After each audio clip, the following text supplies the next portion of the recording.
Learning how to problem solve with fractions can be a little bit tricky, so it's important that we understand the keywords that help us solve fraction word problems. Some of the common words or phrases that you might see in a fraction word problem are things like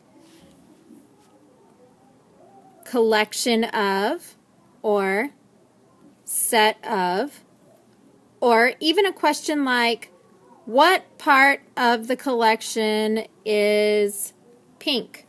Or what part of the collection is not pink?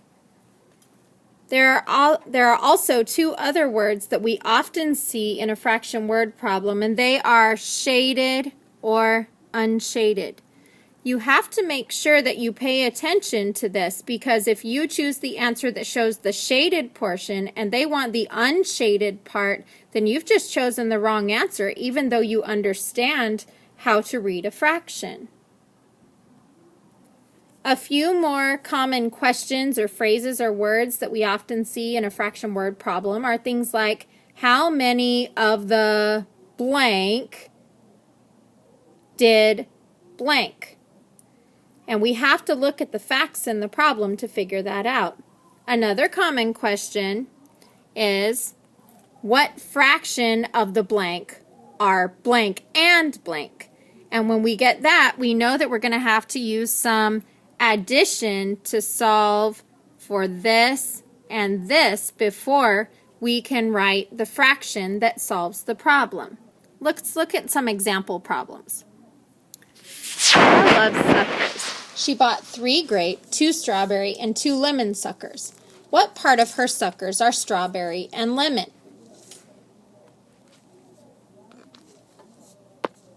Let's use our strategies.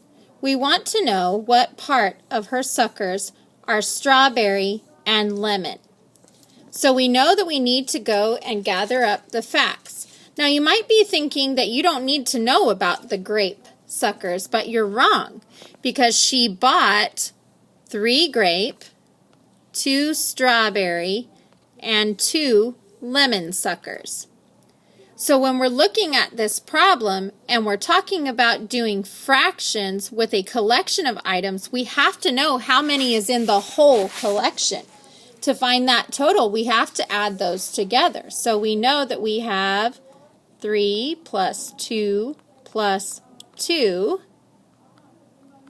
which equals 7 total suckers. Okay, now we have to be able to describe the fraction that shows that set. So the fraction is where we have to look at the keywords in the question. We know that we are looking for the facts for strawberry and lemon. So we know we have to add together just the strawberry and the lemon. And strawberry's fact is 2. Lemon's fact is 2. So 2 plus 2 makes 4. So the fraction of this set of suckers that is strawberry and lemon is 4 out of 7, or 4/7.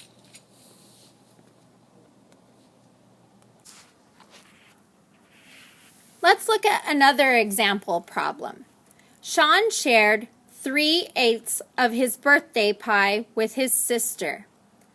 There are 3 questions that we want to find answers to here. The first one is, how many pieces did sister get? The second question is, how many pieces were in the pie to start with? And the third question is, how many did he eat? So we have to gather the facts from our problem up top. He shared 3/8 of his birthday pie with who? His sister. How many pieces did sister get? Well, we know that the whole pie is made up of a certain number of equal pieces. And thinking about our fraction vocabulary, we know that the denominator tells us exactly how many pieces that has to be.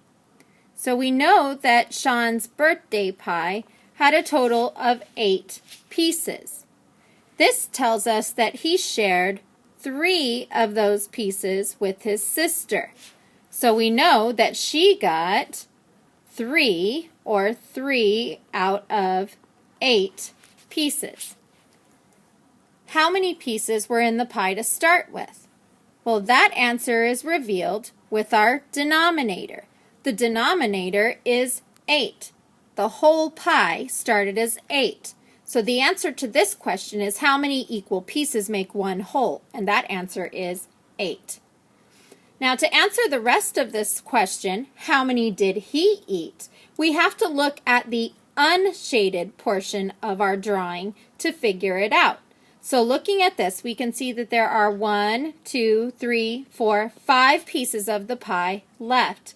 So Sean ate 5 out of 8 pieces of the pie, which is 5/8.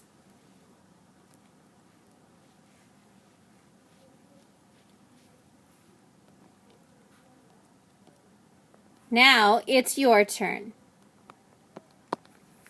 You're going to be working with a partner today to complete the front and back of a paper that contains examples of problems just like the ones I've just modeled for you.